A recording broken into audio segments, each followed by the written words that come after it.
यहाँ पर विधानसभा में भी देखने को मिल रहा है, क्योंकि इसमें एक बड़ा फैक्टर ये है नाजमीन कि जो 37 विधायक जीत करके आए हैं उसमें से ज़्यादातर विधायक हुड्डा गुट से जीत करके आए हैं। कुमारी शैलजा के जो समर्थन वाले विधायक थे उनमें ज़्यादातर लोगों को हार का सामना करना पड़ा। ज़्यादातर जो विधायक हैं वो जाट जो बेल्ट है उससे जीत करके आए हैं, और जाट बेल्ट के विधायकों का जीतना इसका मतलब ये है कि हरियाणा विधानसभा में चाहे विपक्ष में बैठी कांग्रेस हो, यहाँ पर हुड्डा गुट का दबदबा कायम। भूपेंद्र सिंह हुड्डा यहाँ पर अपने समर्थन वाले विधायकों के साथ दिल्ली के अंदर मीटिंग करते हुए नजर आते हैं। तो स्थिति साफ है कि भारतीय जनता पार्टी के सामने अगर यहाँ पर कोई कड़ी चुनौती बनकर निकल सकता है तो वो भूपेंद्र सिंह।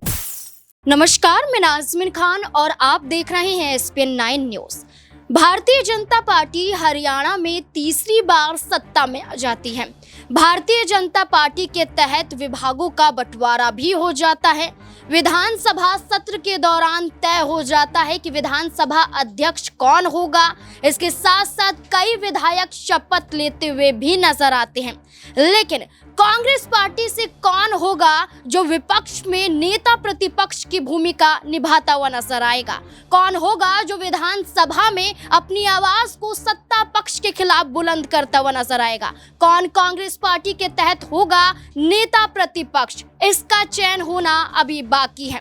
और देखा जाए तो 18 अक्टूबर को पंचकुला में कांग्रेस मुख्यालय में एक बड़ी बैठक होती है विधायकों संग, और एक बड़ी रिपोर्ट भी सौंपी जाती है। एक विधायक से पूछा जाता है कि आप किसे चाहते हैं कि नेता प्रतिपक्ष कांग्रेस पार्टी की तरफ से वही बने।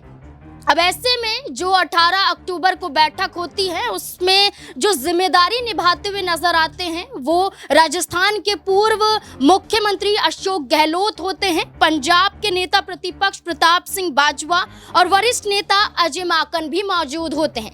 इनकी अध्यक्षता में विधायक दल की बैठक बुलाई जाती है। सभी विधायक अपने तरफ से नाम आगे कर देते हैं, लेकिन ज्यादा चर्चाओं में नजर आते हैं यहाँ हरियाणा के पूर्व मुख्यमंत्री भूपेंद्र सिंह हुड्डा। ऐसे में तो रेस में 3 नाम देखे जा रहे हैं। पहला नाम पूर्व स्पीकर हैं और थानेसर से विधायक हैं अशोक अरोड़ा, उनका नाम आगे चल रहा है। दूसरा नाम पूर्व शिक्षा मंत्री और झज्जर से विधायक गीता भुक्कल का नाम देखा जा रहा है। तीसरा नाम पूर्व डिप्टी CM और पंचकुला से विधायक चंद्रमोहन बिश्नोई का देखा जा रहा है। लेकिन आखिरकार किस नाम पर मोहर लगती हुई नजर आएगी? क्या पुराने चेहरे को ही मौका दिया जाएगा या फिर नए चेहरे की तलाश यहाँ पर की जाएगी? कई और सवाल यहाँ पर बनते हैं कि आखिरकार नेता प्रतिपक्ष की रेस में क्या कांग्रेस पार्टी में गुटबाजी देखी जाएगी या आपसी सहमति से नेता प्रतिपक्ष चुन लिया जाएगा? कई सवाल हैं। दिनेश मेरे साथ मौजूद है, जानने की कोशिश करेंगे। दिनेश, क्या लगता है 3 नामों की चर्चा, आखिरकार आपको क्या लगता है कि कांग्रेस पार्टी के तहत पुराना चेहरा यानी कि भूपेंद्र सिंह हुड्डा ही जो 2019 में नेता प्रतिपक्ष की भूमिका निभा रहे थे, क्या 2024 में भी उन्हें ही नेता प्रतिपक्ष बनना चाहिए क्या कोई और? देखिए नाजमीन, तमाम कोशिशें चल रही हैं। कांग्रेस पार्टी भी चाहती है कि किसी मजबूत लीडर को ही जो है अपोजिशन में यहाँ पर नेता चुना जाए, और उसमें भूपेंद्र सिंह हुड्डा से बेहतर विकल्प अभी कांग्रेस पार्टी के पास शायद मौजूद नहीं है। लेकिन भूपेंद्र सिंह हुड्डा ने खुद यहाँ पर जब कांग्रेस पार्टी की बैठक हुई थी उस दौरान प्रस्ताव मल्लिकार्जुन खड़गे के सामने रखा था, जिसमें सूत्रों के हवाले से खबर ये है कि भूपेंद्र सिंह हुड्डा का नाम शामिल नहीं है, लेकिन भूपेंद्र सिंह हुड्डा के रिकमेंडेशन पर ही नेता प्रतिपक्ष बनाए जाने की यहाँ पर बात की जा रही है। इसमें जो आपने नाम लिए कि गीता भुक्कल पूर्व शिक्षा मंत्री रह चुकी हैं, झज्जर से विधायक बनी है, दिग्गज नेत्री हैं, महिला चेहरा होने के चलते भी कांग्रेस पार्टी उन पर दांव खेल सकती है। भूपेंद्र सिंह हुड्डा के गुट से संबंध रखती हैं, काफी गुट से संबंध रखती हैं, तो क्या नाराजगियां नहीं बढ़ेंगी कि आप भूपेंद्र सिंह हुड्डा के ही खिलाफ आगे आ रही हैं? देखिए, उनके खिलाफ तो नहीं, लेकिन भूपेंद्र सिंह हुड्डा कहीं ना कहीं सुपर पावर यहाँ पर अपने आप को देख सकते हैं, क्योंकि गीता भुक्कल लगातार उनके साथ मिलकर के काम करती रही हैं। दूसरी तरफ देखा जाए तो चंद्रमोहन बिश्नोई पूर्व डिप्टी CM रह चुके हैं हरियाणा में, कांग्रेस पार्टी के दिग्गज नेता हैं, और कुलदीप बिश्नोई जो भारतीय जनता पार्टी में है उनके भाई हैं। यानी कि साफ तौर पर जिस तरीके से हुड्डा गुट का दबदबा यहाँ पर विधानसभा में भी देखने को मिल रहा है, क्योंकि इसमें एक बड़ा फैक्टर ये है नाजमीन कि जो 37 विधायक जीत करके आए हैं उसमें से ज्यादातर विधायक हुड्डा गुट से जीत करके आए हैं। कुमारी शैलजा के जो समर्थन वाले विधायक थे उनमें ज़्यादातर लोगों को हार का सामना करना पड़ा। रणदीप सिंह सुरजेवाला सिर्फ एक कैथल की सीट को बचाने में कामयाब हुए, जहां पर उनके बेटे आदित्य सुरजेवाला जो है चुनाव जीत करके आए हैं। तो यहाँ पर दाव नहीं ठोक सकते हैं शैलजा गुट के विधायक या फिर सुरजेवाला गुट के विधायक, क्योंकि भूपेंद्र सिंह हुड्डा जिस तरीके से 72 सीटों पर उनके रिकमेंडेशन के आधार पर जो है कैंडिडेट्स को चुनावी मैदान में उतारा गया, लेकिन जिस तरीके से जो कांग्रेस पार्टी को हार का सामना करना पड़ा है उसको लेकर के भूपेंद्र हुड्डा पर लगातार सवाल उठ रहे हैं। हालांकि अभी विधानसभा का सत्र चल रहा है, 2 दिनों के लिए सत्र बुलाया गया है और इस सत्र में यहाँ पर जिस तरीके से भूपेंद्र सिंह हुड्डा ने ये भी स्पष्ट कर दिया कि उनके खेमे के तो ज़्यादातर विधायकों ने यहाँ पर चुनाव जीता है, लेकिन कुछ ऐसे कांग्रेस पार्टी के नेता थे जो चुनाव के नज़दीक आते आते ऐन वक्त पर निष्क्रिय हो गए और जिसका खामियाजा कांग्रेस पार्टी को यहाँ पर भुगतना पड़ रहा है। बीजेपी पर उन्होंने आरोप लगाया है कि बीजेपी ने एक ऐसा परसेप्शन बनाया जिसके चलते 35-1 में यहाँ पर जो है डिवाइड हो गया पूरा समाज, यानी कि जाट वोट बैंक जो था, जाट गुट जो था, उसके खिलाफ यहाँ पर 35 जातियाँ, 35 बिरादरी आकर के खड़ा हो गई और उसका खामियाजा यहाँ पर भुगतना पड़ा है। तो ये तमाम सवाल खड़े हो रहे हैं। लेकिन इस बीच यहाँ पर यदि माफ़ कीजिए, यहाँ पर गीता भूकल की बात करें, चंद्रमोहन बिश्नोई की बात करें या फिर अशोक अरोड़ा की बात करें, ये तमाम वो नेता है जो हुड्डा गुट से ही संबंध रखते हैं और यदि इनके नाम पर मोहर लगती हुई नजर आती है तो सुपर पावर यहाँ पर विधानसभा में भूपेंद्र हुड्डा ही देखने को मिलेंगे। देखिए, आपने कहा कि अधिकतम विधायकों का समर्थन भूपेंद्र सिंह हुड्डा को है, लेकिन नाम में यहाँ पर चंद्रमोहन बिश्नोई हैं, कुमारी सैलजा गुट से संबंध रखते हैं और कुमारी सैलजा और भूपेंद्र सिंह हुड्डा के बीच में विधानसभा चुनाव के दौरान हमने कई वो तस्वीरें भी देखी जहाँ पर राहुल गांधी खुद आते हैं, मनाते हुए दिखाई देते हैं, मंच पर हाथ मिलवाते हुए दिखाई देते हैं। उसके बावजूद भी कुमारी सैलजा कई ऐसे बयान जारी करती हुई नजर आती है जो कहीं ना कहीं कांग्रेस की हार का कारण बनी है। क्या ऐसे में फिर से कोई विवाद खड़ा होता हुआ कुमारी सैलजा के जरिए नजर आ सकता है?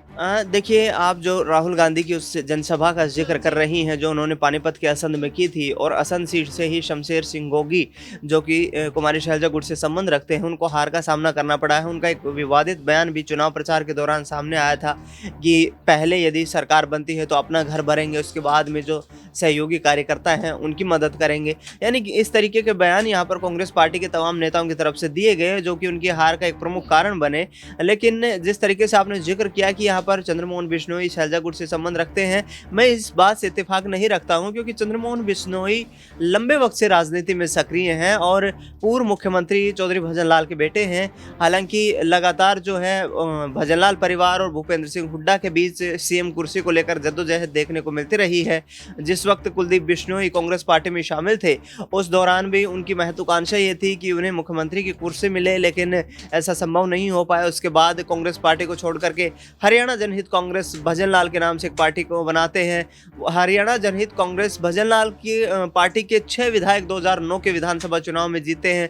वे तमाम विधायक हुड्डा गुट में शामिल हो जाते हैं, जिसको देख करके यहाँ पर कुलदीप बिश्नोई को हजका का विलय जो है कांग्रेस में करना पड़ता है। ये तमाम रणनीतियां हैं और इनके आधार पर ही यहाँ पर राजनीति करने का प्रयास किया जा रहा है। लेकिन कांग्रेस पार्टी, जहाँ तक मुझे समझ आता है, क्योंकि चौधरी उदयभान जो हरियाणा प्रदेश कांग्रेस के प्रधान थे, उनको भी यहाँ पर भूपेंद्र हुड्डा की रिकमेंडेशन पर ही नामित किया गया था, नॉमिनेट किया गया था और उसी आधार पर अब भी यही प्रतीत होता है, क्योंकि ज़्यादातर जो विधायक हैं वो जाट जो बेल्ट है उससे जीत करके आए हैं और जाट बेल्ट के विधायकों का जीतना, इसका मतलब ये है कि हरियाणा विधानसभा में चाहे विपक्ष में बैठी कांग्रेस हो, यहाँ पर हुड्डा गुट का दबदबा कायम है। देखिए, जब पंचकुला में विधायक दल की बैठक होती हुई नजर आई थी, उस दौरान हमने वो भी देखा था जब खुद भूपेंद्र सिंह हुड्डा दिल्ली पहुंच जाते हैं, अपने समर्थक विधायकों संग एक बड़ी बैठक करते हुए नजर आते हैं और इसके बाद जवाब देते हैं कि ऐसी ही मुलाकात हुई थी, इसके मायने नेता प्रतिपक्ष के पद को लेकर नहीं थे।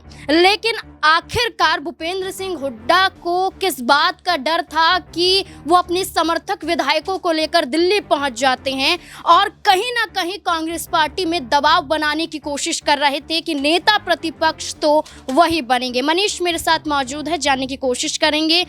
मनीष, एक तरफ ये कहा जाता है कि एक पुराना चेहरा ही नेता प्रतिपक्ष बनेगा तो विपक्ष की आवाज़ को विधानसभा में अच्छे तरीके से उठा पाएगा। इसके अलावा कई और विधायक हैं जो कहते हैं कि दूसरे चेहरों को भी मौका मिलना चाहिए। भूपेंद्र सिंह हुड्डा की वजह से ही हम हरियाणा में विधानसभा का चुनाव हारे हैं, ऐसे आरोप भूपेंद्र सिंह हुड्डा पर लगे हैं, क्योंकि मुख्यमंत्री चेहरे को लेकर जो तनातनी हमने देखी, ये बड़ा खामियाजा कांग्रेस पार्टी को भुगतना पड़ा। एक तरफ 33 से 35 विधायकों को लेकर दिल्ली पहुंच जाते हैं भूपेंद्र सिंह हुड्डा, दूसरी तरफ ये सवाल उठ रहे, क्या लगता है आपको कि कांग्रेस पार्टी किसके तहत फैसला लेती हुई नजर आएगी?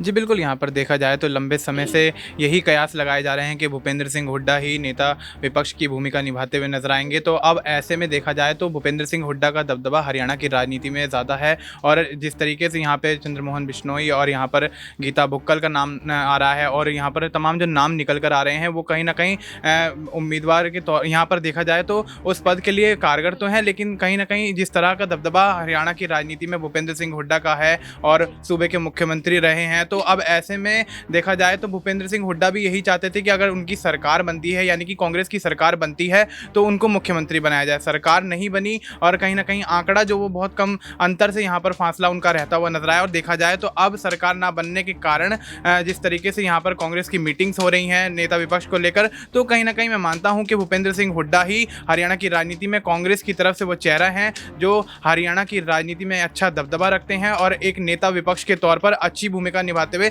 नजर आ सकते हैं, क्योंकि पहले भी वो नेता विपक्ष रह चुके हैं। और ऐसे में उनको ही अगर दोबारा यहाँ पर कांग्रेस नेता विपक्ष बनाती है तो मैं मानता हूँ कि वो बखूबी इस पद की जिम्मेदारी को निभाते हुए नजर आएंगे। और आपने जिस तरीके से मीटिंग का जिक्र किया कि भूपेंद्र सिंह हुड्डा यहाँ पर अपने समर्थन वाले विधायकों के साथ दिल्ली के अंदर मीटिंग करते हुए नजर आते हैं, तो स्थिति साफ है कि भारतीय जनता पार्टी के सामने अगर यहाँ पर कोई कड़ी चुनौती बनकर निकल सकता है तो वो भूपेंद्र सिंह हुड्डा ही हैं। शायद यही वजह रही हो कि भूपेंद्र सिंह हुड्डा दिल्ली में अपने समर्थित विधायकों के साथ मीटिंग करते हुए नजर आए, और कांग्रेस आलाकमान का अच्छा खासा उनके साथ यहाँ पर सहयोग है। आपने देखा कि किस तरह से चुनाव के दौरान यहाँ पर लगभग 70 से 72% सीटों पर यहाँ पर कहीं ना कहीं उनके फैसले पर यहाँ पर जो कहीं ना कहीं नाम है उनका चयन किया गया है। तो स्थिति साफ है कि भूपेंद्र सिंह हुड्डा बेशक यहाँ पर हार की वजह उन्हें बताया जा रहा हो, यहाँ पर दो दल बनते हुए नजर आ रहे हो, हरियाणा की राजनीति में जो दबदबा भूपेंद्र सिंह हुड्डा का है, मैं नहीं मानता कि यहाँ पर हरियाणा की राजनीति में फिलहाल अभी कोई नेता कांग्रेस पार्टी में ऐसा है जो कि भूपेंद्र सिंह हुड्डा के आगे इस पद के लिए दावेदारी ठोक सके। देखिए बिल्कुल, अगर हम बात करें तो विधानसभा में विपक्ष की आवाज को लेकर और तीसरी बार जो विपक्ष में कांग्रेस पार्टी नजर आ रही है, एक कहीं ना कहीं झटका तो कांग्रेस पार्टी को लगा है, जिसका खामियाजा कांग्रेस पार्टी भुगतती हुई नजर आ रही है। कई बैठकें कांग्रेस पार्टी के तहत ली गई, राहुल गांधी भी मौजूद कई बैठकों में आए, लेकिन अब देखना होगा कि क्या आपसी गुटबाजी कांग्रेस पार्टी में खत्म होती हुई नजर आएगी, क्या शांतिपूर्वक तरीके से नेता प्रतिपक्ष का चयन हो जाएगा, क्या कुमारी सैलजा गुट के जो एक चेहरे आगे किए जा रहे हैं चंद्रमोहन बिश्नोई, क्या दावेदारी को लेकर भूपेंद्र सिंह हुड्डा के आगे झुकते हुए नजर आएंगे या दबाव बनाने की कोशिश करेंगे? ये तमाम सवाल अभी भी यहाँ पर खड़े होते हैं जब तक चयन नहीं हो जाता है। इस पूरे मुद्दे को लेकर अब आपकी राय क्या है, कमेंट सेक्शन में जरूर बताएं। देखते रहें SPN9 न्यूज़। धन्यवाद।